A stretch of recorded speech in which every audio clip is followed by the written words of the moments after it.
Video గనుక నచ్చినట్లయితే please like చేసి సబ్స్క్రైబ్ చేసుకొని సపోర్ట్ చేయండి. ఇక లేట్ చేయకుండా వీడియోలోకి వెళ్ళిపోదాం.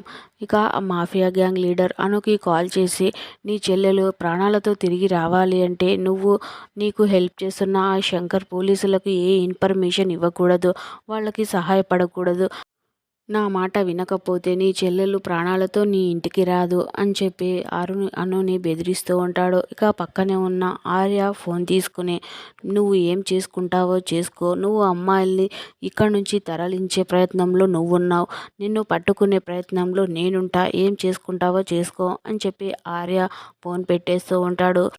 ఇక మరోవైపు ఆర్య, పోలీసులు, ఎస్ఐ అందరూ కలిసి ఆ మాఫియా గ్యాంగ్ ఎక్కడ దాచారో అమ్మాయిల్ని, వాళ్ళ నెంబర్ ట్రేస్ చేయండి అని చెప్పి ఫోన్ నెంబర్ని ట్రేస్ చేస్తూ ఉంటాడు. ఇక పక్కనే ఉన్న కానిస్టేబుల్ అంతా చెక్ చేస్తూ, మేడం లాస్ట్ లొకేషన్ సౌత్ జోన్లో మ్యానుఫ్యాక్చరింగ్ చేస్తున్న సౌత్ జోన్ చూపిస్తుంది అని చెప్పగానే ఆర్య పోలీసులంతా కలిసి ఆ రాకేష్ ఉన్న చోటికి వెళ్తూ ఉంటారు.